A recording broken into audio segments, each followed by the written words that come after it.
life is brilliant, my love is pure. A friend in need's a friend indeed. A friend with weed is better. When you get older, plainer, saner, when you remember all the danger we came from.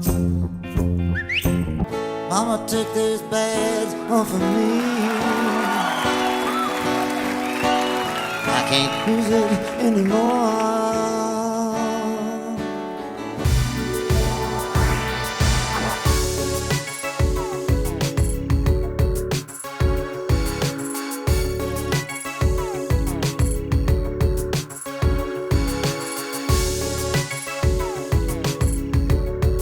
Salut à tous, ici Jimmy Nocard du studio Nocard et aujourd'hui on va parler de la nasalité.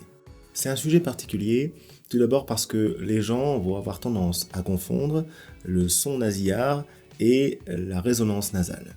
C'est important de faire la différence parce que la nasalité n'est pas forcément synonyme de défaut. D'ailleurs, si vous avez plutôt tendance à parler du nez, ça peut même éventuellement être un avantage lorsqu'il s'agit de bien placer sa voix. Le tout, c'est que cette nasalité soit un choix technique ou esthétique et qu'elle ne soit pas subie.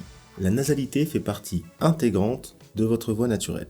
La preuve, si je commence à me pincer le nez pendant que je vous parle, vous allez entendre un changement dans le son de ma voix. C'est normal, c'est bien parce qu'il y a quelque chose qui passe par là et qui est en grande partie responsable du son de ma voix.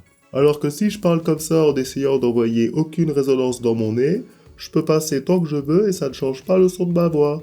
Et pourtant, vous auriez pu dire que j'avais une voix nasillarde là, alors que je n'ai rien envoyé dans mon nez. Et vous voyez, Si je commence à parler en montant mon larynx comme ça, c'est là que vous allez entendre un son qu'on a l'habitude d'appeler nasillard, alors que, encore une fois, j'envoie aucune résonance dans mon nez.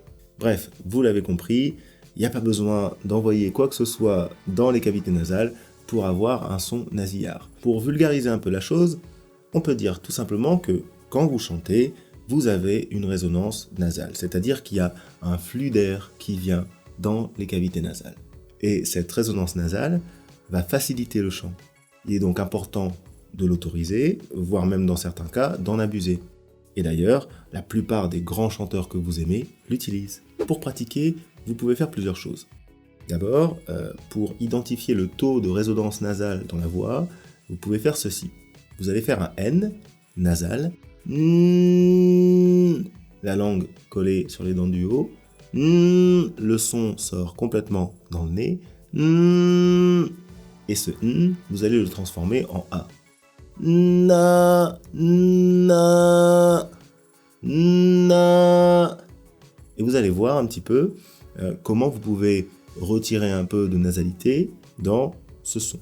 Alors bien sûr, ne faites pas na, na, d'accord? L'intérêt, c'est de rester connecté à ce que vous faisiez dans le N et juste d'y ajouter, d'ouvrir la langue et d'y ajouter le A. D'ailleurs, ouvrez juste légèrement la langue, ça vous empêchera de retomber trop dans la voix de poitrine. On peut utiliser un autre exercice. On va utiliser le phonème NG, ng, qu'on voit à la fin de gong, par exemple. Ng, ng. Vous allez juste enlever le G tout à la fin. Ng.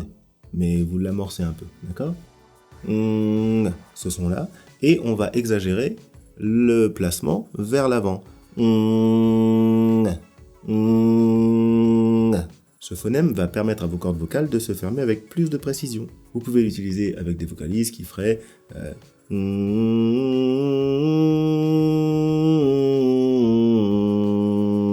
comme ça. Je vous la mets là, tiens.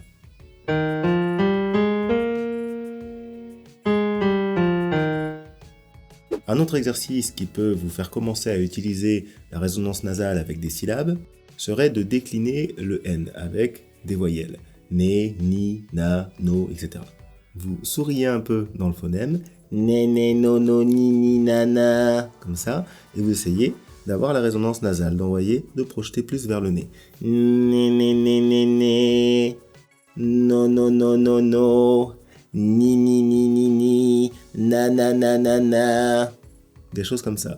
Vous pouvez utiliser la vocalise suivante.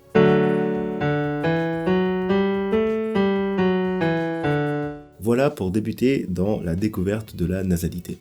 C'est très important de maîtriser cette partie parce que ça va vous permettre de plus facilement atteindre des notes hautes en désengageant les efforts du larynx et en fermant plus facilement les cordes vocales.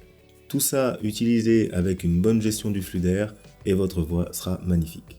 Comme pour tous les sujets abordés dans mes vidéos, on a plein d'exercices et de démonstrations dans la formation en ligne du Studio NoCard. Je vous laisse aller visiter ça, le lien est dans la description.